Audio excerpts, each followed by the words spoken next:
El año 1972, que muchos de ustedes no habían ni nacido todavía, y el Espíritu Santo estaba siendo derramado sobre toda carne en el mundo, incluyendo tocando a la gente católica romana para sacarlos de ese lugar. Y yo estaba en esa noche, en ese momento de Dios, en ese servicio carismático, y el Espíritu Santo tocó mi corazón. Entregué mi vida a Cristo, le creí, me convertí, me entregué a Él, me limpió con su sangre, me bautizó con el Espíritu Santo y me llamó a predicar su palabra por las naciones del mundo. Y hemos viajado a 80 países predicando a Cristo como Rey de Reyes y como Señor de Señores. Amén. Cristo vive. Y bueno, estamos en esa expectativa de que este fin de semana va a ser extraordinario. Mañana estamos con el obispo allá en Valparaíso y luego estamos en Santiago. Y hermano, creemos de verdad que va a ser una gran bendición. Que Dios los bendiga a cada uno de ustedes en esta linda noche. ¿Pueden alabar a Dios en esta noche? ¿Cuántos alaban a Dios? Dele fuerte ese aplauso a Cristo. Amén.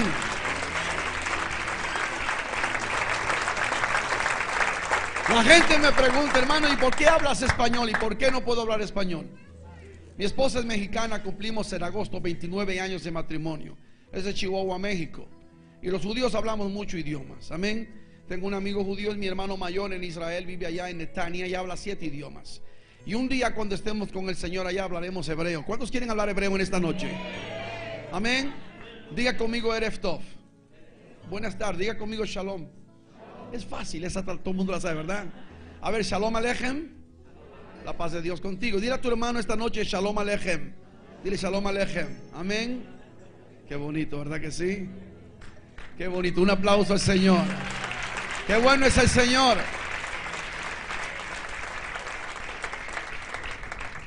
Quiero invitar a la iglesia esta noche, si es tan amable, por favor, de abrir conmigo su Biblia. Y vamos a considerar uno de los evangelios sinópticos, el de Lucas, capítulo 20. Mateo, Marcos y Lucas, paralelos como mensajeros de Dios. Lucas no fue uno de los apóstoles originales, pero cuando se entregó al Señor le siguió muy de cerca. Inclusive en el tercer viaje misionero del apóstol Pablo, Lucas lo acompañó por una tremenda travesía por el mar. Inclusive casi perdieron la vida hasta que finalmente llegaron hasta la isla de Malta. Después de estar 2 semanas en esos vientos huracanados que casi se mueren y no habían comido y todo este asunto, y Pablo estaba llegando ya a los últimos días de su vida en esta tierra. Lucas fue médico por profesión y también es el escritor del libro de Hechos de los Apóstoles. Aquí en el capítulo 20 de su evangelio registra un mensaje poderoso que Jesús trajo, una advertencia que trae el Señor Jesús a sus discípulos. Capítulo 20, verso 45, y la escritura dice: y oyéndole todo el pueblo, dijo a sus discípulos: guardaos de los escribas, que gustan de andar con ropas largas y aman las salutaciones en las plazas y las primeras sillas en las sinagogas y los primeros asientos en las cenas, que devoran las casas de las viudas y por pretexto hacen largas oraciones. Estos recibirán mayor condenación. Tome asiento. Predicando por un momento esta noche, quisiera llamar este sermón: guardaos de los grupos peligrosos. Jesús para mí fue el predicador más increíble de la historia. La gente me pregunta de vez en cuando: hermano Galilí, ¿quién es tu predicador favorito? Hay muchos que me gusta como predican, americanos especial. Hay uno que se llama el doctor MacArthur. John MacArthur es un pastor tremendo en California de la iglesia Gracia. Tiene como 12,000 miembros. Ha sido ministro por 40, 50 años. Ha escrito más de 200 libros. Y es una persona que sabe trazar la palabra en fundamento bien extraordinariamente. Hay muchos hispanos que también me gusta como me bendicen ministerialmente. Pero si usted me pregunta quién es el predicador que más ha llenado y ha satisfacido mi alma, tiene que ser indiscutiblemente Jesucristo de Nazaret. Jesús tuvo un ministerio muy breve, muy corto, de apenas solamente 42 meses, 3 años y medio. Pero en ese ministerio supo revolucionar el mundo entero. El primer mensaje de Jesús lo trae desde el sermón de la montaña allá en la parte norte de Israel, en Galilea, lo que llamamos Mateo 5, 6 y 7. Y el último mensaje formal de Cristo es el mensaje profético de Mateo capítulo 24. Lo trae desde la parte arriba de la cima del Monte de los Olivos, mirando a la preciosa ciudad de Jerusalén, o como decimos con un acento de dulzura, Jerusalén. Jesús en 3 años y medio conmovió el mundo entero. Jesús tenía una manera muy peculiar, muy única, muy dinámica, muy especial, muy marcada de presentar el mensaje y cómo predicar la palabra. Por ejemplo, número 1, Él le predicaba a los pecadores. Y cada vez que le predicaba a los pecadores, lo hacía con paciencia, con misericordia y con mucho amor increíble. Jesús nunca jamás en la historia maltrató a un pecador. Nunca tuvo una palabra agria, ni áspera, ni condenatoria para ni un solo pecador. Siempre los abrazó, les extendió tiempo, amor y cariño a los pecadores. Podemos ver, por ejemplo, la historia de Zaqueo el publicano, la samaritana, la mujer adúltera. Y en todos los casos en los evangelios encontramos cuando Jesús se enfrentaba o trataba o encaraba a los pecadores, lo hacía con un amor muy especial.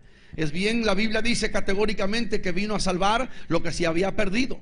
San Juan 3:17 dice: porque no envió Dios a su Hijo al mundo para condenar al mundo, sino para que el mundo, que dice, sea salvo por él. Así que el amor de Dios extendido a través de Jesús y su mensaje fue literalmente extraordinario. Pero luego tenemos el segundo grupo a quien Jesús le predicó. No solamente le predicó a los pecadores, sino que le predicó en su ministerio a lo que yo llamo los sofisticados de la sociedad. ¿Y quiénes eran los sofisticados? Los de una posición económica o política o social en el medio ambiente. El diputado, el político, el religioso. No religioso, sino el que tenía dinero, el acaudalado. Y normalmente este tipo de personas no ponían atención a Jesús, no lo consideraron a Él. Y si ellos no lo consideraron a Él, Él tampoco los consideró a ellos. Y mire cómo Jesús los trató a ellos. Ellos le dieron la espalda al Señor, y Jesús tenía una espalda más grande que también sabía dárselas a ellos. Pero luego tenemos el tercer grupo, que este es el que con más frecuencia Jesús predicó el evangelio. Escuche bien esto. Usted va a encontrar que Jesús en 3 años y medio de ministerio trató constantemente con este grupo de una manera violenta. Y este es el grupo de los religiosos. Pecadores sofisticados y eventualmente religiosos. Y la mayoría de las veces cuando Jesús trató con los religiosos, públicamente hasta los mandó a condenar. ¿Quiénes eran los religiosos en el tiempo de Jesús 2000 años atrás? Los judíos, mi pueblo, mi raza, mi simiente, los hijos de Abraham. Los judíos en el tiempo de Jesús eran increíblemente corrompidos. Habían varios grupos, estaban los esenios, los celotes, pero primordialmente todos los evangélicos al menos sabemos de 3 grupos que están bien destacados categóricamente en las escrituras. Por ejemplo, número 1, tenemos a los famosos fariseos. ¿Quiénes no han oído de los fariseos? Hoy todavía, a estas alturas, pasando 2000 años, el título de fariseo es el equivalente a hipocresía. A veces decimos: qué hipócrita o qué fariseo eres. No es cierto. 2000 años atrás no era así.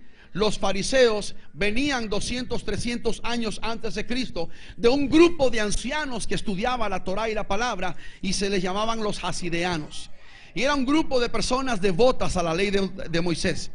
Empezaron bien, amaron a Dios con el corazón, pero con el pasar del tiempo se corrompieron totalmente. Y ya cuando Cristo aparece en el escenario del mundo, estos fariseos son totalmente gente corrompida. Los fariseos eran los que llamamos los conservadores de la ley, los que presentaban la palabra Shabbat tras Shabbat en el templo. Eran los que presentaban, enseñaban y hablaban el mensaje de Dios. Y esta gente, nadie los respetaba. Ellos le ponían cargas al pueblo que ellos mismos no levantaban ni con el dedo de la mano. Eran más falsos que una moneda de 3 pesos. No sé si aquí hay 3 pesos en Chile, ¿verdad? Estamos hablando en México y en Estados Unidos. Eran súper falsos y súper sinvergüenzas. Eran peores que los mafiosos. Jesús, cuando trató a los fariseos, los trató sin pelos en la lengua. Directamente los condenó y les dijo que se fueran al mismo infierno a veces. Le dijo que eran ciegos, guías de ciegos, que su padre se llamaba hasta Satanás mismo. Estos eran los fariseos. Pero luego tenemos el segundo grupo que Jesús enfrentó, aparte de los fariseos. ¿Y quiénes eran estos? Los saduceos. Fariseos eran los conservadores de la ley y los saduceos eran los administradores de la ley. Eran lo que llamamos los papas negros de la religión judía. Ellos cuidaban y manejaban el templo, el itinerario de los sacerdotes, los sacrificios, las fiestas judías. Ellos eran los más poderosos del pueblo y la religión judía. Anás era saduceo, Caifás era saduceo. Eran los meros camaroneros de toda la religión judía. Sin ellos no podía hacerse nada. Ellos cortaban el pastel, abrían la torta, cocinaban los tacos. Ellos movían todo el asunto. Eran los dueños de la tesorería. Inclusive, cuando usted va a Mateo capítulo 21, usted encuentra cuando Jesús viene de Nazaret a Jerusalén y Él está subiendo a la capital. El día antes de ser crucificado, Él sube al templo y entra al primer patio de los gentiles y encuentra que están vendiendo palomas y están cambiando el denario y las monedas, y Él le tumba la mesa a todos los vendedores y dice: ustedes han convertido la casa de mi padre, que es casa de oración, en cueva de ladrones. ¿Y por qué se enojaron tanto los saduceos? Porque les dejó de entrar dinero a cada negocio que tenían en ese patio. Los saduceos recibían un porcentaje de cada negocio, porque los que estaban vendiendo allí en ese área estaban explotando a los judíos, vendiendo sacrificios para la celebración de la Pascua. La Pascua es la celebración más importante cada año en la historia del pueblo judío, desde los tiempos cuando Moisés sacó al pueblo de Egipto a Israel. Y es la celebración, el recordatorio que cuando pasó el ángel de la muerte en la última plaga, ningún judío murió, porque habían marcado la casa con la sangre del cordero ofrendado. Y por eso cada año, en el día del 14 del mes Nisan, en el calendario judío, el judío va a Jerusalén y celebra Pesach, Passover, la Pascua judía. Y en esa celebración Jesús vino, y la Santa Cena fue precisamente la celebración de la Pascua. Y Jesús el día antes sube al templo y le tumba la mesa a todos los que están vendiendo allá esos sacrificios. Y los saduceos están enojados. ¿Por qué? Porque les quitó su negocio, su entrada.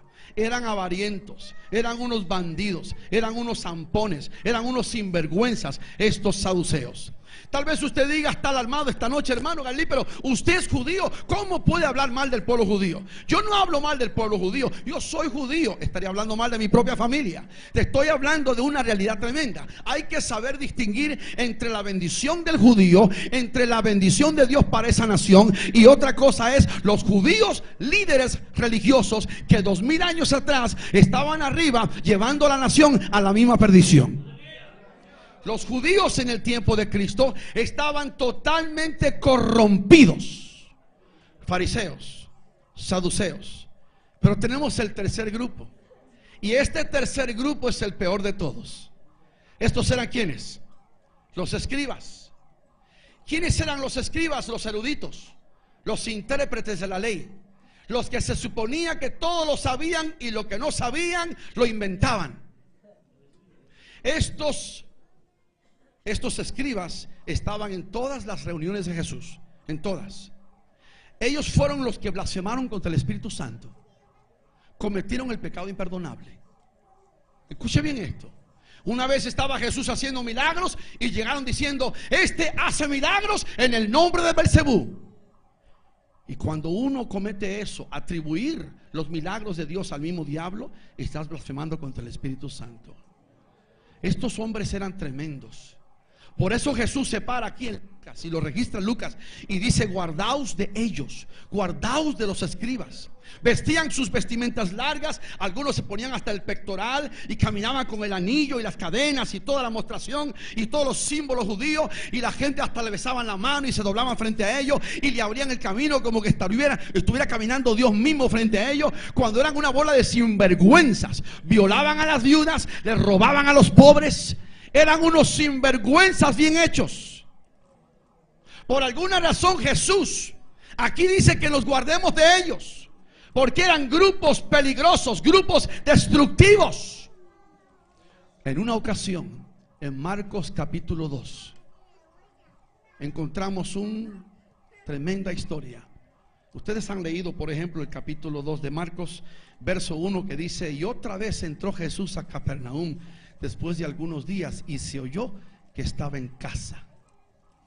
Y dice: y se juntó tanta gente en la casa donde estaba él predicando. Porque Jesús vivía en Capernaum después de que empezó su ministerio en la casa de Pedro, con la suegra de Pedro, la mujer de Pedro, los hijos de Pedro y hasta con los perros de Pedro y todo eso. Capernaum es una pequeña ciudad, se llama en hebreo Cafarnaum, viene siendo la ciudad del profeta Nahum, Cafarnaum, y está como a 4 millas al norte de Tiberias, por la orilla del mar de Galilea.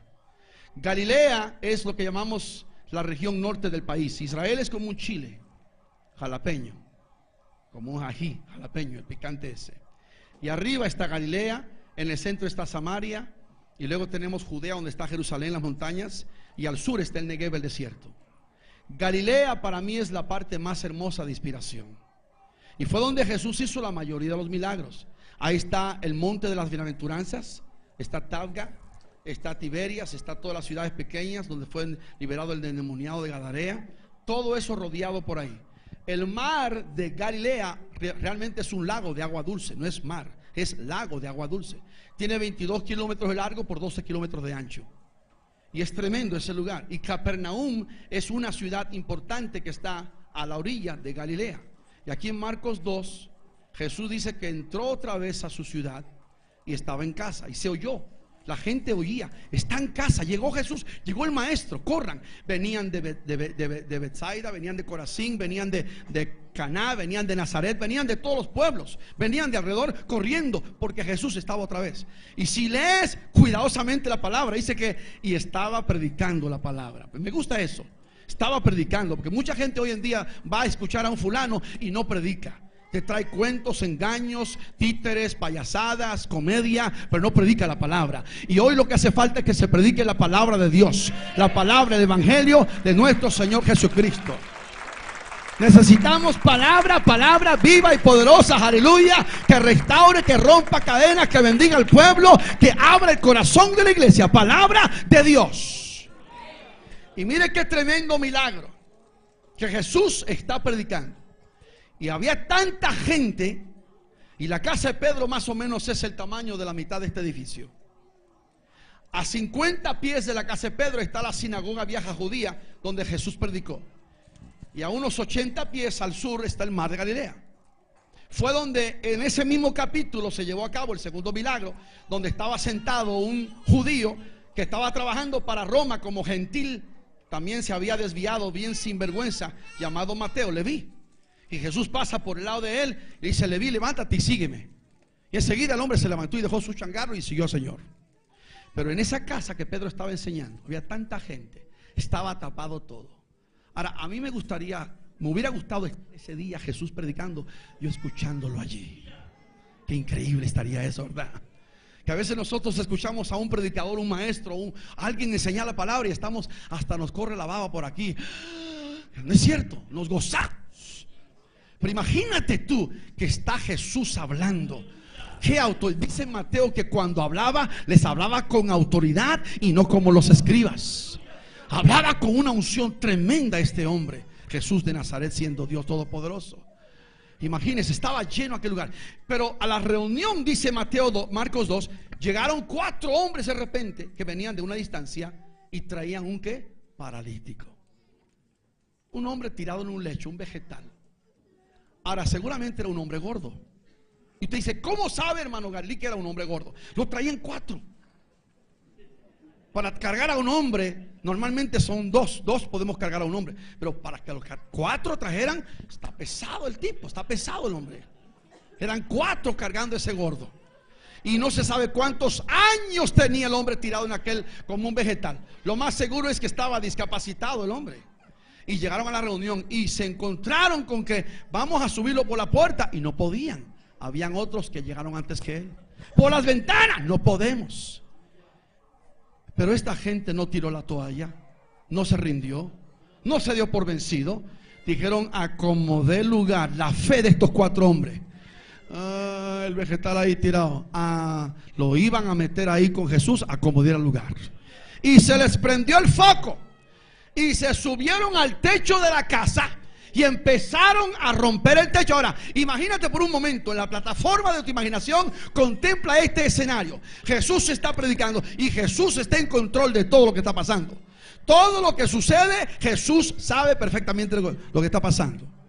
Está al lado de Jesús Pedro, está la esposa de Pedro, la suegra de Pedro, los hijos de Pedro, está Andrés, Simón, Santiago, está Natanael, Felipe, todos los discípulos estaban allí. Y Jesús de repente deja de predicar, porque Jesús sabía lo que estaba pasando. Y de repente voltean todos y miran y están rompiendo el techo. Me imagino que la esposa de Pedro dijo: te dije, Pedro, que hiciera la campaña allá afuera. Me están rompiendo el techo de la casa. ¿Quién me va a pagar este techo? Te dije que te fueras afuera con tus discípulos a predicar allá afuera. Te dije, me están rompiendo el techo. Pero todo está bajo el control de Dios. Y dice en Marcos 2 que ahí había un grupo de escribas religiosos. Y de repente hacen el hoyo más grande que están buscando. Está el Señor. Y aparecen 4 cachetones con caras ahí mirando por abajo. Contemple por un momento 4 cachetones mirando. Y todos mirando, y de repente bajan al paralítico.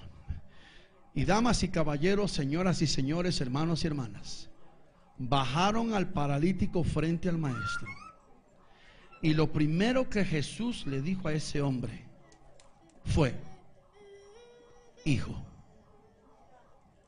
Todo lo que le dijo primero: hijo. Ahora, lo más seguro es que ese hombre era mayor que Jesús. Jesús no tendría más de 32 años. Estaba apenas empezando, estaba como a una cuarta parte de su ministerio. Tendría 8, 9, 10 meses. Jesús tendría 31, quizá 32 años ya apenas. El hombre tenía años tirado en aquel lecho. Y le dice hijo. No era su papá. Pero cuando el hombre oye las palabras y Jesús dice hijo, los escribas que estaban atrás, por eso Jesús lo dijo. Jesús todo lo que hace lo hace con un propósito. No sucede nada si no lo permite Dios, con un propósito.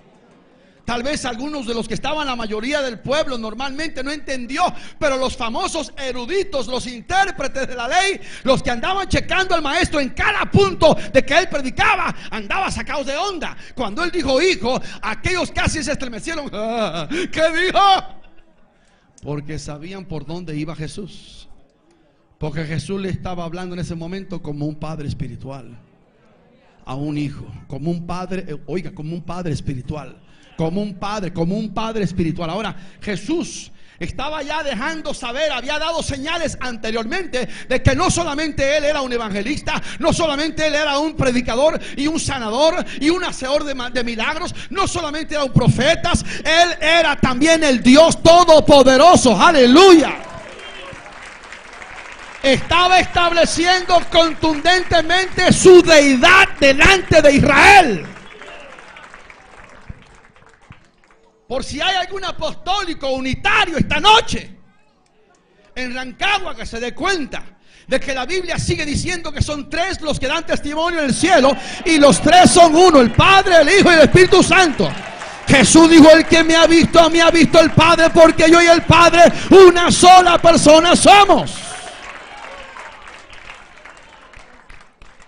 Pero Jesús no termina ahí. Jesús todavía empeora la situación para estos escribas. Le dice hijo, y le dice: tus pecados te son ¿qué? Ay, ay, ay. Cuando ellos escuchan eso, casi se desmayan, les sube la sangre, el azúcar, el camafat, tiemblan, les mete el Parkinson. Salomón, David, Moisés, ¿qué onda? Empiezan todos torcidos, se le congeló la cara, le metió un derrame cerebral a uno de ellos. ¿Qué dijo? Porque ellos sabían que el único que perdona pecados es ¿quién? Es Dios. Entonces Jesús estaba declarando como ¿qué? Como Dios, porque no era solamente declaración, Él era Dios, Él es Dios y Él seguirá siendo Dios. Aleluya. Aleluya. ¿Cuántos le alaban en esta noche? Usted tiene que entender una cosa en esta noche maravillosa. Jesús siempre ha existido. Estas personas que dicen y alegan y discuten y argumentan que Jesús tiene solamente 2000 años de historia, mangos, Jesús siempre ha existido. Él es el alfa y el omega, el primero y el último, aleluya. Él siempre ha estado. Cuando Dios dijo hagamos al hombre, estaba Dios Padre, Dios Hijo y Dios Espíritu Santo. Hagamos al hombre a nuestra imagen y nuestra semejanza. Los escribas estaban casi mortalmente enfermos, pero Jesús todavía le faltaba un poco más. Pero para que sepan, Jesús dijo, y todos en esa reunión estaban con un silencio sepulcral. A mí me hubiera gustado ser una mosca en la pared en ese día. Usted nunca ha estado en su casa, en la cocina, en la sala, platicando, un borlote, un zafarrancho, un argüende, un problema, una novela se está desarrollando, un asunto personal entre ustedes. Siempre hay una mosca pegada en la pared, está estacionada así, oyendo todo. Y si pudiera tener cámara, estuviera grabando toda la situación de ustedes. A mí me hubiera gustado ser una mosca esa tarde en la casa de Pedro, para ver la cara de la mujer de Pedro, la suegra de Pedro, todos los discípulos y la gente, y los escribas, cuando Jesús dice, pero para que sepan todos que yo tengo autoridad, o el Hijo del Hombre tiene autoridad, no solamente aquí en la tierra, sino en el cielo. Ay, porque él dijo que es más difícil, perdonar o sanar. Sanar lo pueden hacer los médicos, lo pueden hacer tantas personas, un brujo, un hechicero, pero perdonar solamente Dios. Por eso es que estaba diciendo eso. Pero para que sepan que el Hijo del Hombre tiene autoridad aquí en la tierra y en el cielo. Y volteó y le miró al paralítico que estaba todo tirado, y los 4 cachetones mirando desde el hoyo ahí arriba. También la baba le corría y todo, lavaba y planchaba. Y de repente le dijo 3 cosas. Diga conmigo 3 cosas. Diga 3 cosas. Le dijo 3 cosas al paralítico, 3 cosas. Número 1, le dijo, levántate. Me gusta cómo le dijo, levántate. No le sopló, ni lo pateó, ni lo estrujó, ni nada. Yo tengo problemas serios con estos carismáticos de aberraciones locas que empiezan a patear y que se va como si estuviera sordo el fulano. ¿Ah? Yo creo en el Espíritu Santo, creo en los dones del Espíritu Santo. Yo sé que Dios hace milagros. En 40 años de ministerio hemos visto la mano de Dios moverse en 80 naciones. Pero yo estoy cansado de tanta desviación carismática que se ha metido en la iglesia. Y algunos vienen soplando, y si se caen es porque traen cebolla en la boca y lejía de la boca. Por eso nada más. No necesita usted convertirse en el Espíritu Santo y soplarle a alguien.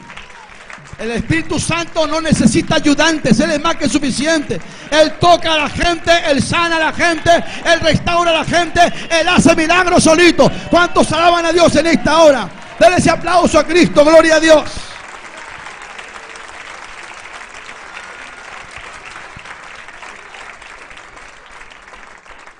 Esto se ha hecho popular en Latinoamérica, que hay evangelistas que están imitando al falso criminal espiritual Benny Hinn, soplando. ¿Por qué hacen eso? La gente, pero ¿por qué la gente cae cuando Benny Hinn ora? O la gente cae. Caen por tontos, porque hay una sugestión mental masiva. Es masiva. Como cuando la gente está detrás de Buda o Mahoma o Confucio. Eso es masiva, la sugestión mental. ¿Nunca ha visto usted cuando hacen la peregrinación a Meca, los musulmanes que se reúnen hasta 500 millones de seres humanos y se desmayan y caen y se vomitan todos encima de otro? Es una locura diabólica eso. Y lamentablemente estas desviaciones, aberraciones carismáticas espirituales, que son desórdenes de Dios, que no son de Dios, se han metido lamentablemente en muchas iglesias llamadas pentecostales, que no hace falta hacer eso. Jesús le dijo, levántate. Y no fue cuestión de 3 horas, mediodía, 2 días, una semana. Le dijo, levántate. Inmediatamente, instantáneamente, como los Transformers, aquel hombre tirado como vegetal, cada hueso, cada tejido, cada músculo, cada nervio, quedó completamente levantado y nuevo, sanado milagrosamente. Completamente se levantó, se levantó, se levantó, se levantó, se levantó. ¿Cuántos saben que Dios hizo el milagro? Lo sanó el Señor, lo levantó el Señor. Aleluya. Ese Cristo que sanó 2000 años atrás sigue sanando hoy todavía, porque Él es el hacedor de maravillas. Él no ha cambiado. ¿Cuántos alaban a Dios? Y Jesús le dice, número 2, toma tu lecho. La gente dice, pero ¿por qué quería Jesús que tomara su lecho? Después de estar tanto tiempo tirado sobre aquel lecho, lo menos que quería ese hombre era su lecho. Saca fuera esa cosa de mí, distancíalo, aléjalo. Pero Jesús tenía un propósito. Le dijo, toma tu lecho, porque por años el lecho te cargaba a ti, pero ahora le vas a probar al mundo entero que tú cargas el lecho, tú lo cargas, porque yo te he sanado. Aleluya. El milagro ha sido tan grande que antes te cargaba y ahora tú lo cargas a ese lecho. Aleluya. Y número 3 le dijo, vete a tu casa. Y se levantó y agarró su lecho y le dijo a los cachetones, vámonos a casa de una vez. Bájense del techo antes que se la rompan a la familia de Pedro. Se fueron corriendo, imaginamos, hasta la casa, hasta la aldea. Cuando esta gente, cuando este gordo entró a la aldea de suya, que la esposa, los hijos, la mamá, el papá, los vecinos de los vecinos, perros, gatos, gallinas, y todo el mundo los miró a ellos. ¿A poco es el gordo que estaba tirado en la cama como vegetal? ¿Qué pasó? ¿Qué te sucedió? Estuve en Capernaum y Jesucristo me sanó. Jesucristo me sanó. Jesucristo me sanó. Pueden alabar a Dios. Aleluya, alabe a Dios, alabe a Dios, alabe a Dios, alabe a Dios. Pero Jesús hizo algo más grande. Jesús no solamente me sanó, perdonó mis pecados. Eso es lo más grande. Me perdonó, me perdonó. Ese día los escribas se fueron encolerizados. Se fueron como agua caliente para chocolate, echando espumarajos endiablados. Y ese día decidieron y determinaron matar a Jesús. De ese día en adelante ellos decidieron, a este hombre hay que matarlo, porque es una amenaza a nuestra religión. No traje conmigo en este viaje, traigo un mensaje que Dios me dio tremendo, titulado El asesinato premeditado de Jesucristo. Anás, Caifás, Pilato, Herodes, Barrabás, Judas, tantos otros personajes o protagonistas que participaron en el premeditado asesinato de Jesús. Y lo asesinaron. Llevaron a cabo su plan. Conspiraron, fueron al Sanedrín, el concilio judío, que tiene 71 miembros, y lo llevaron al asesinato. Los escribas representaban lo peor de Israel. Era un grupo de religiosos corruptos, malvados, perversos. Muchos de ellos no creían ni en Dios. Algunos heredaban sus posiciones religiosas y la gente los miraban con un poder tremendo. Era el abuso completo, así como político, de la religión. Por eso Jesús dice, guardaos de ellos. Guardaos de ellos. Y yo digo hoy, damas y caballeros, y así como Jesús se enfrentó 2000 años atrás a estos grupos peligrosos y destructivos llamados los escribas y los fariseos y los saduceos, hoy nosotros como iglesia, como cuerpo de Cristo, en este tiempo contemporáneo, tenemos grupos que nos están también destruyendo a nosotros. Y tenemos que guardarnos de estos grupos que desafortunadamente han proliferado y están entrando en nuestras iglesias. ¿Cuáles son estos grupos? Número 1, primer grupo yo llamo los cristianos mundanos. O los cristianos que son mundanos, o los mundanos que son cristianos, como usted lo quiera mirar. Hoy tenemos una iglesia más mundana que nunca, totalmente paganizada. Cristianos que fuman como chimenea, que beben y se emborrachan como borrachos de cantina, que bailan como trompos de discoteca, que traen un vocabulario más sucio que los caños del pueblo. Cristianos rebeldes y soberbios y arrastrapantuflas y arrastraguaraches y chuecos y sucios y desviados y depravados y adúlteros y fornicarios. Vaya, la iglesia está más perdida que nunca. Hoy tenemos una generación de gente que dice uno, ¿es cristiano ese? Uy, qué feo. Pablo dice la palabra, dice que somos cartas abiertas al mundo. Y hoy tenemos una iglesia que no da testimonio. Romanos 2:24, el apóstol Pablo dice: por causa de nosotros el nombre de Dios es blasfemado entre los gentiles. Porque no hay testimonio, porque hoy la iglesia está totalmente mundanalizada. Pero ¿qué dice Santiago 4:4? Oh almas adúlteras, ¿no sabéis que el que se hace amigo del mundo se constituye enemigo de Dios? ¿Y qué dice 1 Juan 2:15-16? No améis al mundo ni las cosas que están en el mundo, porque el que ama al mundo, el amor del Padre no está en él. Y 1 Tesalonicenses capítulo 5 verso 23, que dice: y todo vuestro ser, alma, cuerpo y espíritu sean guardados irreprensibles para la venida de nuestro Señor Jesucristo. ¿Pueden alabar a Dios? ¿Pueden alabar a Dios? ¿Pueden alabar a Dios?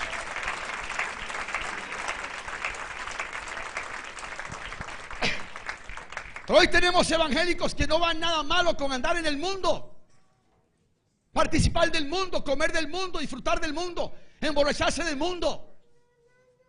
Una de las razones, aparte de que le dije a ustedes, de por qué Jesús tumbó la mesa de los vendedores en el primer patio de los gentiles en el templo, en Mateo 21, es porque estaban profanando la santidad de Dios en esa área.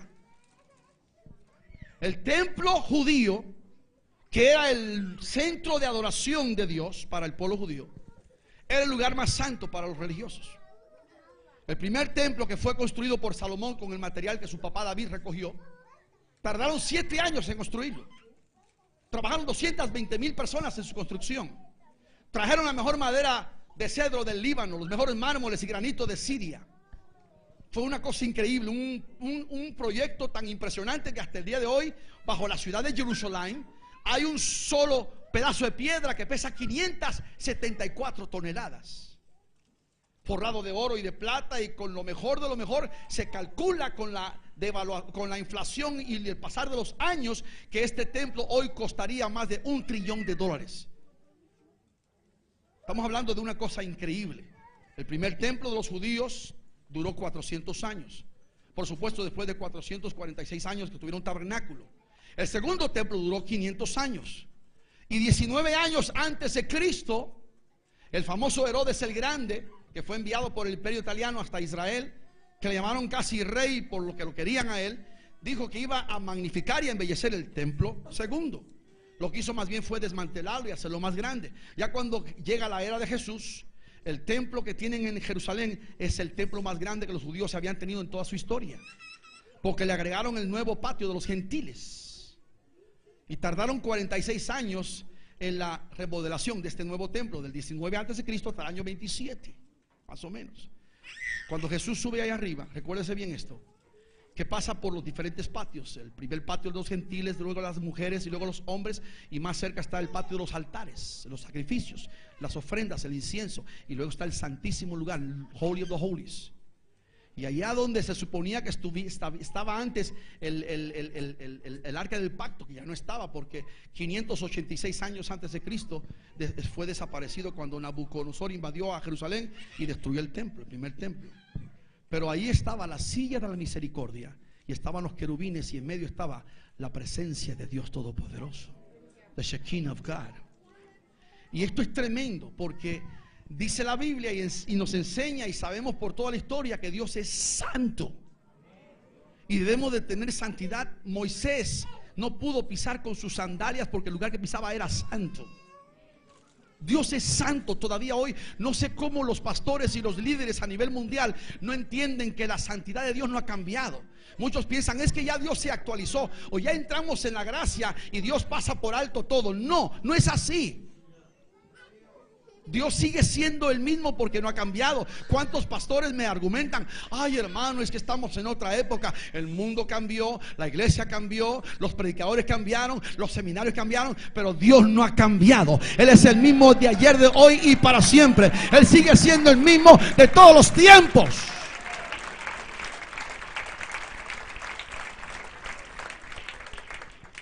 Y estos estaban profanando el área del templo. Y por eso Jesús le tumbó la mesa a estos vendedores. Y la Biblia dice en 1 Corintios capítulo 3 verso 16: ¿no sabéis que sois templo del Espíritu de Dios, que el Espíritu Santo vive en vosotros? Antes vivía en ese templo, ahora vive aquí, pero antes no podía vivir en nosotros porque la deuda no había sido pagada. La multa, la infracción, lo que Adán y Eva cometieron, el error, la caída, no había sido pagado. Pero cuando Cristo viene y paga el precio, y paga la multa, y paga la deuda, y muere en la cruz del Calvario, y derrama su sangre, dice que se rasgó el velo del templo, se abrió la puerta al cielo, y ahora tenemos acceso a Dios, y ahora el Espíritu de Dios vive en nosotros, en nosotros, en nosotros.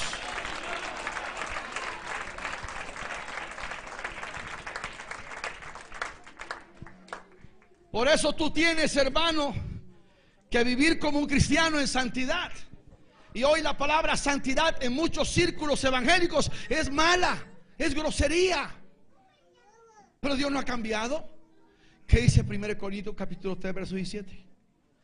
Léalo. ¿Qué están esperando? Busquen su Biblia. 1 Corintios capítulo 3 verso 17, ¿qué dice? Está más pesado. Complementa y completa el verso 16.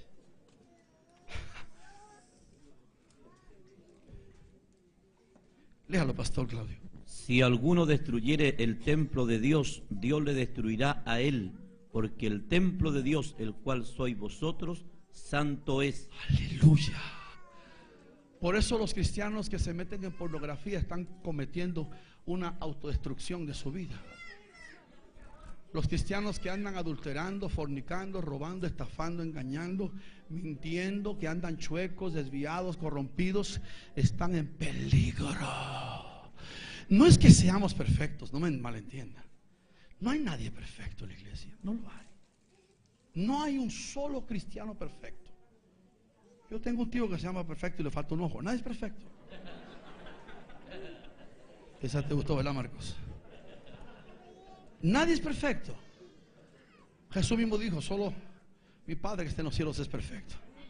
Pero óigame, si estamos en Cristo, dice Corintios, nuevas criaturas somos. Las cosas viejas han pasado y aquí todas son hechas nuevas. Denle un aplauso a Cristo en esta noche. Fuerte ese aplauso al Rey de Gloria.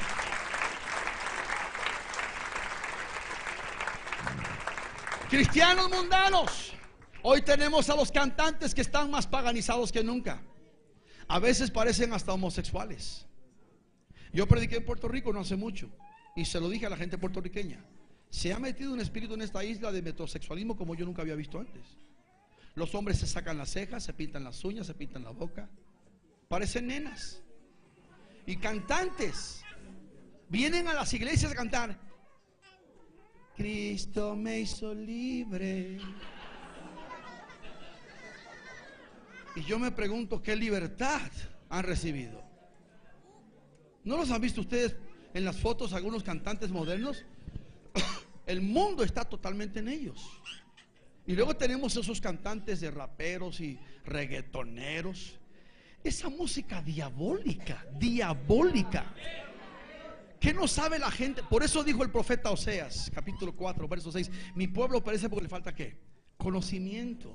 No saben que Lucifer era el que manejaba la música millones de años antes. Un día les traeré un estudio sobre la sociedad preadámica. ¿No han oído nunca de eso? ¿Sí conocen los pastores? La sociedad preadámica. Bueno, no quiero meterme en eso porque si no la gente que dijo. Es increíble, pero ¿sabes qué? Satanás sabe corromper la música. Pero hoy tenemos cantantes que vienen con una gorra de un lado acá y los pantalones aquí a media nalga para abajo, glúteos, pompis. Y si alguien dijo: ay, hermano Galilei dijo la palabra nalga en la iglesia. Según de Samuel 10:4 está la palabra nalga, léalo. Anyway, dice: hermano, vienen esos cantantes en esas fachas horrendas y haciendo esos gestos y esos movimientos. Eso no hace llorar a una persona en la presencia de Dios. Yo nunca he visto una persona: bendito Dios, qué lindo. Gracias, como me estás tocando. Eso no me toca, me da coraje. Esa música es sensual, carnal, pagana, impía, chabacana, tájuera, mundana. ¿Sí o no, hermanos? Pero mucha gente le encanta, la juventud de hoy en día. I like that. Y luego terminan hasta sordos. ¿Qué está oyendo? No se me gusta. Y eso es lo que estamos viendo en la iglesia hoy en día. El mundo se ha metido en la iglesia. Dios está llamando a un pueblo a la santidad. Aleluya. Cristo viene pronto por un pueblo sin mancha y sin arruga. La trompeta pronto va a sonar. Aleluya. ¿Cuántos le alaban? Cristo viene, Cristo viene, Cristo viene, Cristo viene, Cristo viene. ¡Aleluya!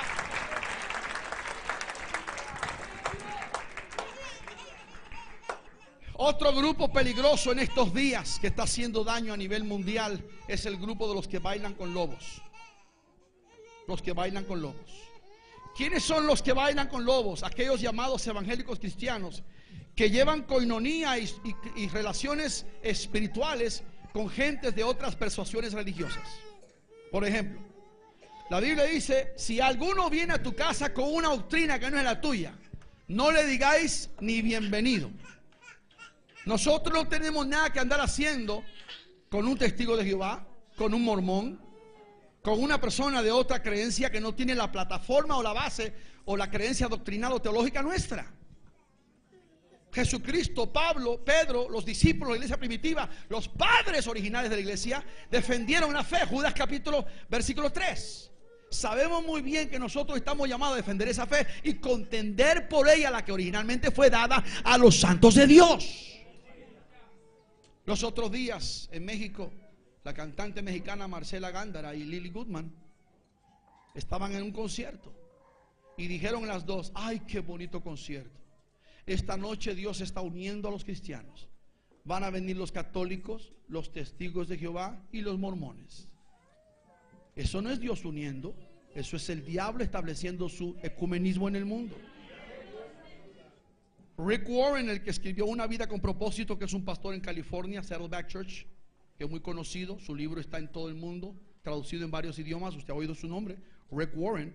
Ese pastor gordo es un vendido al evangelio. El 4 de julio del año 2009, él estuvo en Washington, D.C., la capital americana, frente a 8,000 musulmanes. Él fue el orador invitado. Y él dijo delante de esos 8,000 hombres con sus garras en la cabeza y sus faldas largas, dijo: ustedes tienen a Mahoma y yo tengo a Jesucristo, pero podemos tumbar los muros que nos dividen y trabajar juntos a favor del mundo en fe, dijo él. Y este año, a principios otra vez de este año, 2011, volvió a hacer lo mismo frente a 15,000 musulmanes. Joel Osteen, el pastor de Marcos Witt, el americano pastor más numeroso de la iglesia más grande de Houston, Texas, lo mismo ha estado diciendo. Él es un panteísta, politeísta. Panteísta y politeísta tienen esas similitudes. Son pastores que creen en todas las influencias religiosas. Dicen que Cristo es el Salvador, pero no niegan que posiblemente, si tú crees en Buda o Mahoma o Confucio o tienes otra idea, dicen ellos, posiblemente todas las fuerzas de fe te llevan a un solo Dios. A eso estamos llegando. Eso es diabólico. Estamos en un tiempo peligroso y muchos cristianos están bailando con estos lobos. Mateo capítulo 7 versículo 15, ¿qué dice? Búsquelo rápidamente. Mateo 7:15, ¿qué dice? ¿Qué dice? Deberían saberlo ya de memoria ustedes. ¿Qué dice Mateo 7:15? ¿Ya lo tienen o no? ¿Qué están buscando en Éxodo? Estamos en Mateo, por favor. ¿Qué dice Pastor Marcos? Guardaos los falsos profetas que vienen a vosotros con vestidos de ovejas, pero por dentro son lobos rapaces. Rapaces. Pero vienen a vosotros vestidos de ovejas, son lobos rapaces. Y vienen con una característica: ay, pobrecito, God bless you, aleluya. Qué lindo es Dios, está uniéndonos. Ay, bendito Padrecito católico, Dios le bendiga. Mormón, bendito. Uy, aleluya. Tráete a tu Ángel Moroni, no importa. Ay, musulmán, qué hermoso eres. Me gusta tu carpeta para orarle a la. Hay un solo Dios y un solo mediador entre Dios y los hombres. Se llama Jesucristo. No hay salvación en Mahoma, no hay salvación en nadie más que en Jesucristo. Déjame decirte una cosa en esta maravillosa noche de hoy, miércoles, aquí en Chile, aquí en Rancagua. Aleluya. Buda se murió hace mucho tiempo atrás y está 3 metros bajo la tierra. Mahoma también se petateó y está 6 pies bajo la tierra. Confucio dejó a la gente confundida y también se fue al hoyo y está muy enterrado. Pero allá en Jerusalén, saliendo de la puerta de Damascus, subiendo por una calle, hay una tumba esculpida en la pura piedra de la montaña. Esa tumba es la tumba de José de Arimatea. Y tú entras a esa tumba y hay un letrero que dice: ¿por qué buscáis entre los muertos al que vive? Ha resucitado. Ha resucitado. La tumba está vacía. La tumba está vacía. La tumba está vacía. Cristo vive. Cristo vive. Cristo vive. Gloria a Dios. Oh, gloria a Dios. La tumba está vacía. Por último, y te voy a decir con todo mi corazón, este es de los grupos más peligrosos hoy en el mundo. Por último, los vendidos. Hoy tenemos una retragila de cristianos que están vendiendo el evangelio. El año pasado, en noviembre del 2010, el pastor Joel Osteen fue invitado a la inauguración ceremonial de la elección de la nueva alcaldesa de Houston. Houston es la 4ª ciudad más poblada de Estados Unidos. Houston, Nueva York, Los Ángeles, Chicago y Houston, luego Filadelfia. Y la nueva alcaldesa de Houston, porque Houston es la capital número 2 de los homosexuales. Primero San Francisco, luego Houston. La nueva alcaldesa de Houston se llama Aniston Parker. Es una señora de 65 años que es una lesbiana reconocida, trabajadora social toda la vida. Es una homosexual de las más sucias mujeres del mundo. Yo le llamo sucia. Yo no le tengo respeto a esta gente. Yo amo a los homosexuales en Cristo y espero que Dios los salve y oro por ellos y predicamos la palabra, porque Jesús vino a salvar lo que se había perdido. No me malentienda. Ojalá que se convierta y se den a Dios. Pero cuando ellos burlan a Dios y se mofan de Dios y blasfeman a Dios, como muchos lo han hecho, diciendo: yo también creo en Dios y a mi manera y mi forma. Y muchos ahora están en las iglesias evangélicas protestantes americanas diciendo: es que también Jesús llevó una relación con Juan y Jonatán con David. Y son blasfemos. Blasfemos. Ya yo no le tengo ningún respeto a esta gente, pero le tengo menos respeto a un pastor llamado Joel Osteen, el pastor de Marcus Witt. Y no le tengo respeto a Marcus Witt tampoco, porque ¿qué anda haciendo con este pastor que es el pastor hispano de él? Si él sabe que este pastor es panteísta, politeísta, y este pastor apoya esto. Escuche bien ahora, ahí te va. Esto es público, esto donde quiera está. Y ella lo invitó a él a la oración, a la ceremonia de inauguración. Él llegó, como es el pastor prominente de la ciudad más grande, y ella estaba allí sentada con su compañera lesbiana. Las 2 mujeres se tomaron de la mano y pusieron las 2 manos, las 2 sodomitas, encima de una Biblia. Y Joel Osteen le puso la mano encima de ella y oró por ella y la bendijo. Yo le tengo más respeto a un cantinero que lo que le tengo a este llamado pastor. ¿Dónde está la convicción del pueblo? ¿Dónde está nuestra integridad? ¿A dónde hemos caído hoy en día? Estos son los que venden el evangelio. Venden el evangelio. Tal vez me quede solo, tal vez soy una voz que clama en el desierto, tal vez, hermano mío, somos pocos, y no creo que somos pocos, pero yo voy a seguir defendiendo la senda antigua, la sana doctrina y el mensaje del evangelio, venga lo que venga y pase lo que pase, aleluya, porque pronto la trompeta sonará y el Señor vendrá por un pueblo sin mancha y sin arruga, que le está esperando y le ama en espíritu y en verdad. Oh, dele gloria a Dios en esta noche, dele gloria a Jesucristo, aleluya, aleluya, aleluya, gloria a Dios. Mi alma te alaba, Dios.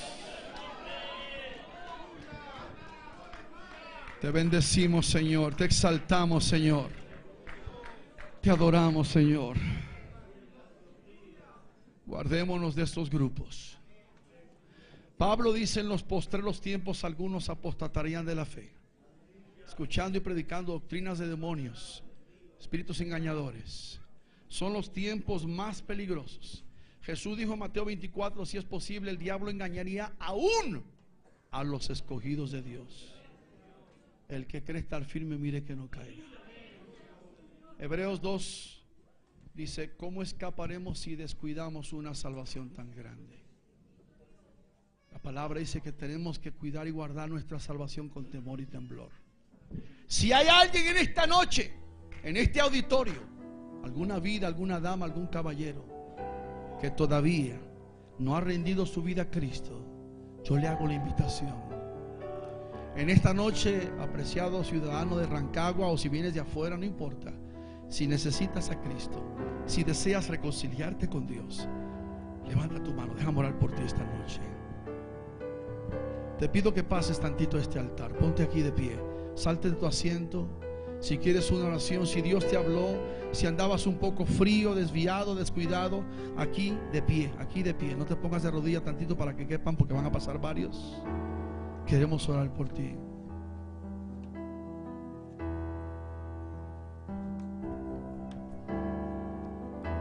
Dame sol mayor, dame re mayor, hermana. Dios está aquí, tan cierto como el aire que respiro, tan cierto como en la mañana se levanta el sol, tan cierto que cuando Él me puede. Hoy es el día aceptable. ¿Por qué no pasas? Dios está aquí. Reconcíliate, restáurate con Dios en esta noche. Acércate, acércate. Respiro. Súbete, Antonio, acá arriba. Tan cierto como en la mañana se levanta el sol, tan cierto que cuando le hablo Él me puede oír. Levanta tus manos, toda la congregación. Santo, santo, santo. ¿Cuántos saben que Él es santo? Mi corazón te adora. Oh, mi corazón solo sabe decir santo es. Sigue pasando, amigo, caballero, dama, joven, jovencita. Hoy es el día aceptable. Si oyeres hoy su voz, no endurezcas tu corazón. Si estás caído, si te has resbalado, si estás desbalagado, si estás descarriado, hoy es el día que Dios te llama. Ven, deje que el Espíritu Santo te abrace. Ven a recibir una bendición. Vuelve a confirmar tu salvación esta noche. Acércate, acércate. Santo es. Aleluya. Levante tu mano conmigo esta noche. Dígale: santo, santo, santo. Mi alma te alaba. Aleluya.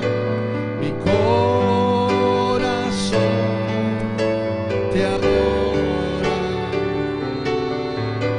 Mi corazón solo sabe decir santo eres. Vamos a orar esta noche. Levante las manos. Levante su mano en alto. Diga conmigo: Señor Jesús. Fuerte, dígalo: Señor Jesús, estoy delante de tu presencia, y en esta noche yo declaro restauración y salvación en mi vida.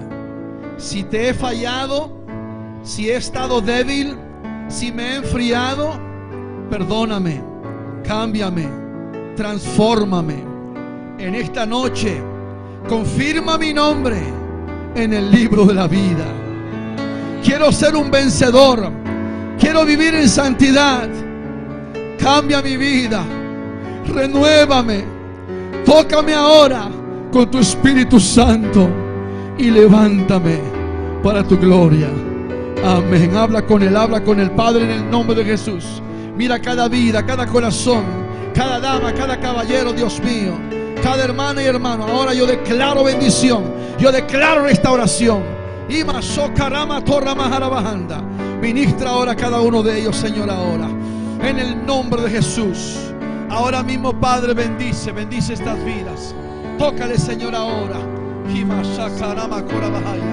Gracias, Señor, gracias, Señor. Gracias, Señor, gracias, Señor. Gracias, Señor, aleluya. Gracias, Señor. Gracias, Señor, gracias, Señor. Gracias, Espíritu Santo. Gracias, Señor. Ministra ahora. Eso es, recibe de Dios. Recibe de Dios, recibe de Dios, recibe de Dios. Recibe de Dios, recibe de Dios tu milagro. Recíbelo, recíbelo, recíbelo. Padre, en el nombre de Jesús, ministra esta mujer ahora. Tu mano sobre ella. En el nombre de Cristo, en el nombre de Cristo. Gracias, Señor, gracias, Señor. Gracias, Señor. Necesita ser cambiado. Que se oiga, dígaselo. Porque todo lo que hay. Porque todo lo que hay dentro de mí necesita más de ti. Con las manos arriba, iglesia. Renuévame, Señor Jesús. Aleluya. Ya no quiero ser igual. Esta noche es noche de milagros. El Cristo que estuvo 2000 años atrás en Jerusalén y en Capernaum está aquí esta noche. Si deseas su milagro, pase al altar ahora mismo. Vente para acá, vente para acá. Vamos a orar por ti ahora mismo. Vente, acércate. En un momento vamos a orar por los enfermos ahora mismo. Creemos que Dios te va a sanar. Noche de milagro, noche de sanidad, noche de restauración. El Cristo de Capernaum que sanó al paralítico te va a sanar esta noche. Te va a sanar esta noche. Esta noche quisiera llamar este sermón: guardaos de los grupos peligrosos. Jesús para mí fue el predicador más increíble de la historia. La gente me pregunta de vez en cuando: hermano Galilí, ¿quién es tu predicador favorito? Hay muchos que me gusta como predican, americanos especial. Hay uno que se llama el doctor MacArthur. John MacArthur es un pastor tremendo en California, de la iglesia Gracia. Tiene como 12,000 miembros. Ha sido ministro por 40, 50 años. Ha escrito más de 200 libros. Y es una persona que sabe trazar la palabra en fundamento bien extraordinariamente. Hay muchos hispanos que también me gusta, como me bendicen ministerialmente. Pero si usted me pregunta quién es el predicador que más ha llenado y ha satisfacido mi alma, tiene que ser indiscutiblemente Jesucristo de Nazaret. Jesús tuvo un ministerio muy breve, muy corto, de apenas solamente 42 meses, 3 años y medio. Pero en ese ministerio supo revolucionar el mundo entero. El primer mensaje de Jesús lo trae desde el sermón de la montaña, allá en la parte norte de Israel, en Galilea, lo que llamamos Mateo 5, 6 y 7. Y el último mensaje formal de Cristo es: mi esposa es mexicana, cumplimos en agosto 29 años de matrimonio. Es de Chihuahua, México. Y los judíos hablamos muchos idiomas, amén. Tengo un amigo judío, es mi hermano mayor en Israel, vive allá en Netania y habla 7 idiomas. Y un día cuando estemos con el Señor allá hablaremos hebreo. ¿Cuántos quieren hablar hebreo en esta noche? Amén. Diga conmigo Erev Tov. Buenas tardes, diga conmigo Shalom. Es fácil, esa todo el mundo la sabe, ¿verdad? A ver, Shalom Aleichem. La paz de Dios contigo. Dile a tu hermano esta noche Shalom Aleichem. Dile Shalom Aleichem. Amén. Qué bonito, ¿verdad que sí? Qué bonito, un aplauso al Señor. Qué bueno es el Señor.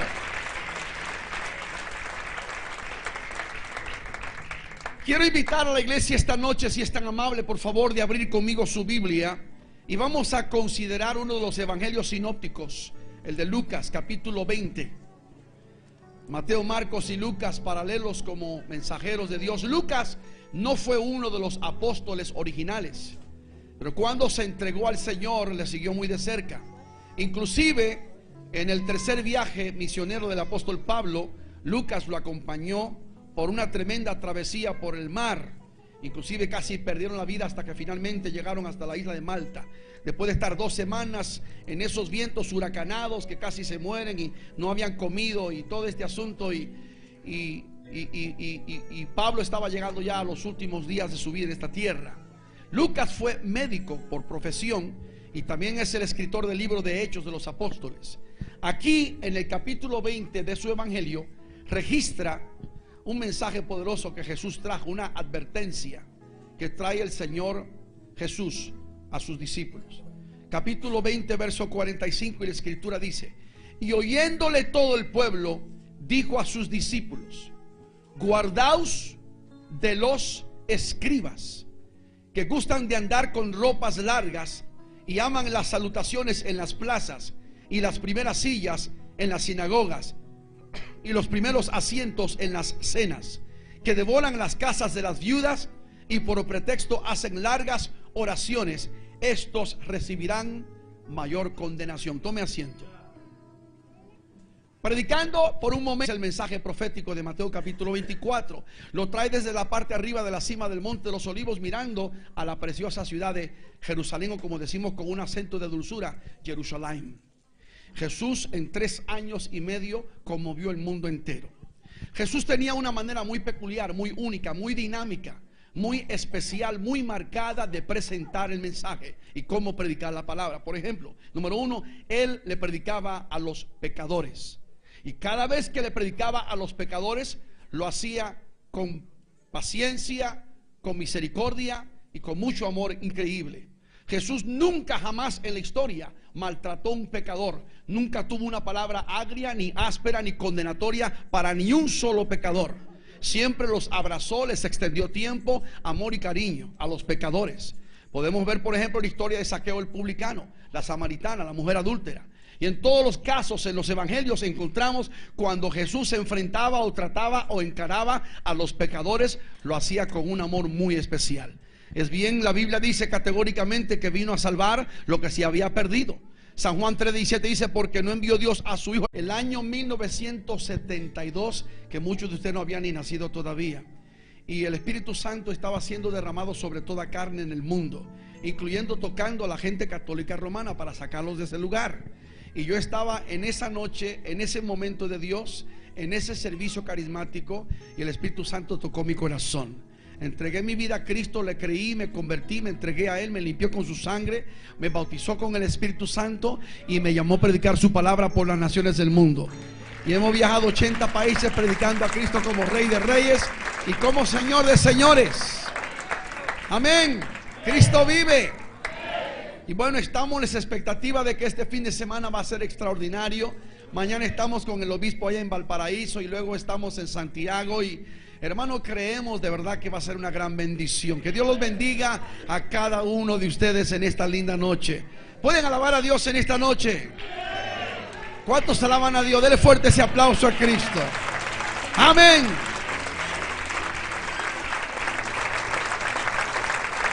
La gente me pregunta: hermano, ¿y por qué hablas español? ¿Y por qué no puedo hablar español?